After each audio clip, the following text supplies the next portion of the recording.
Salut tout le monde et bienvenue sur Vivre de foi, la chaîne YouTube qui t'aide à approfondir ta relation avec Dieu. Si tu ne me connais pas, sois le bienvenu par ici. Je m'appelle Océane, j'ai 33 ans, je suis apprentie pasteur et étudiante en théologie en Allemagne. Cette chaîne, c'est ma passion, t'enseigner la Bible livre par livre pour t'aider à comprendre le contexte des textes et à les appliquer dans ton quotidien. Aujourd'hui, on continue l'évangile de Matthieu au chapitre 9, des versets 35 à 37. Je lis d'abord le texte et après on en parle. Jésus parcourait toutes les villes et tous les villages pour enseigner dans leurs synagogues. Il proclamait la bonne nouvelle du royaume de Dieu et guérissait toute maladie et toute infirmité.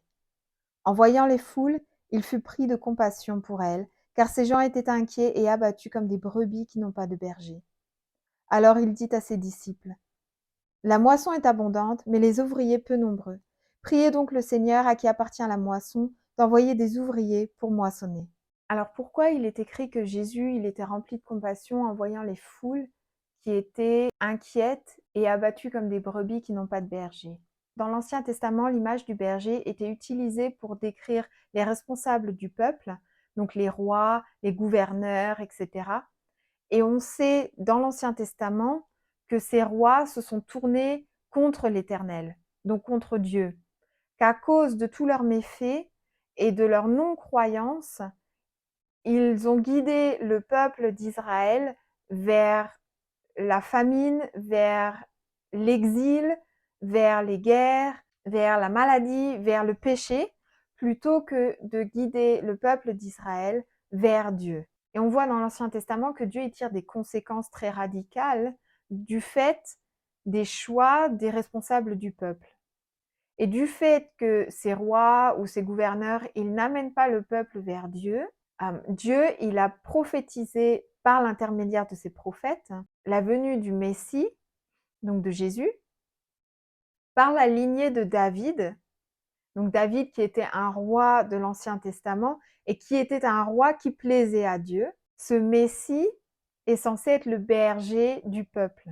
Dans le Nouveau Testament, la compréhension du berger, donc c'est Jésus, mais aussi ses disciples, puisqu'il va envoyer ses disciples faire les mêmes miracles que lui, il a fait, et il va demander à ses disciples, après, de construire la communauté chrétienne, en fait. Et ensuite, quand Jésus, il parle de la moisson et des ouvriers, la moisson était souvent une image pour le jugement dernier, mais là, dans ce texte, elle concerne les personnes qui sont prêtes à recevoir le royaume de Dieu, et qui donc doivent être cueillis. Les ouvriers sont les disciples de Jésus et après, plus tard, les enfants de Dieu, donc les chrétiens.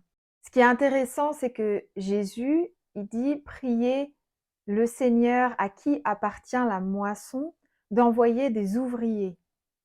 Donc ça montre bien que, au final, c'est la responsabilité de Dieu de récolter les personnes qui le connaissent ou qui ont besoin d'apprendre à le connaître. C'est sa responsabilité, c'est sa volonté, ça lui appartient, le nombre de personnes qui entreront dans le royaume de Dieu. Cela dit, Jésus il nous montre là que nous avons aussi un rôle à jouer dans l'histoire puisque nous devons prier Dieu pour qu'il envoie des ouvriers. Les ouvriers, comme dit, c'était les disciples de Jésus ou là à l'heure actuelle les chrétiens. Qu'est-ce que ça veut dire d'envoyer les ouvriers? Tout simplement de prier pour qu'il y ait de plus en plus de personnes qui apprennent à connaître Jésus, qui reconnaissent Jésus comme leur sauveur et qui prennent le pas de le suivre et donc de proclamer son royaume pour que d'autres personnes soient atteintes par sa vérité, par sa parole. Et ce qui est intéressant, c'est que là, Jésus, il dit bien que la moisson est importante, mais que les ouvriers sont peu nombreux. Il y a énormément de personnes qui ont besoin de Jésus-Christ, qui ont besoin de Dieu, et qui sont prêtes à prendre sa parole dans leur cœur, qui sont prêtes à donner leur vie pour le royaume de Dieu. Mais il y a peu d'ouvriers, donc peu de personnes sur terre qui suivent Jésus-Christ et qui sont prêtes à récolter ces personnes qui ont besoin de Dieu et à les amener vers Jésus. Peut-être que c'est un appel là pour l'une des personnes d'entre vous qui a attendu d'être appelé, qui a attendu d'entendre quelque chose de surnaturel. L'appel de Dieu, des fois, c'est l'histoire de quelques secondes, c'est un mot qu'on entend, une phrase qu'on entend.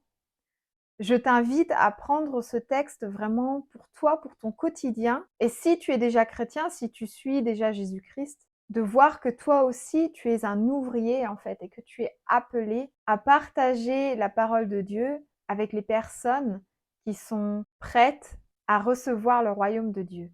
Tu es toi aussi un ouvrier, tu es prêt pour la moisson. Et je t'invite vraiment à ton quotidien à demander à ce que le Saint-Esprit, il te montre les personnes de ton entourage dans ta vie quotidienne, dans ta vie de tous les jours.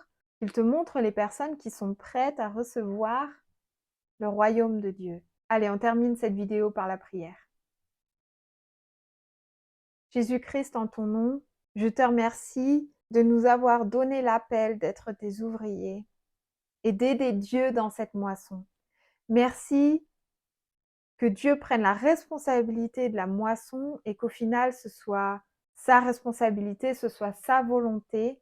Jésus-Christ, je prie pour que Dieu envoie des ouvriers, pour que Dieu atteigne les cœurs des personnes qui ne le connaissent pas encore et change leur vie de manière à ce qu'elles deviennent elles aussi des ouvriers pour la moisson. Jésus-Christ, je prie pour que tu fortifies les personnes qui sont déjà tes ouvriers, que tu leur donnes ta force, que tu leur donnes ton endurance, que tu leur donnes ton Saint-Esprit pour vraiment t'entendre et te suivre au quotidien. Jésus-Christ, je prie pour que, oui, pour qu'on dépasse notre zone de confort et qu'on aille vraiment vers les autres et qu'on ait le courage de leur dire ce qui a changé nos cœurs et de promulguer ta parole.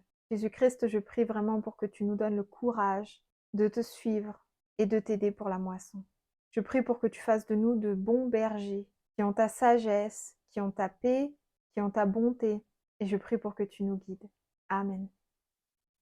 Les amis, on se retrouve la semaine prochaine pour des nouvelles vidéos. Si tu n'as pas encore abonné ma chaîne, n'hésite pas à me laisser un pouce et à abonner ma chaîne. Ça aide mon travail et ça ne te coûte rien. Allez, salut!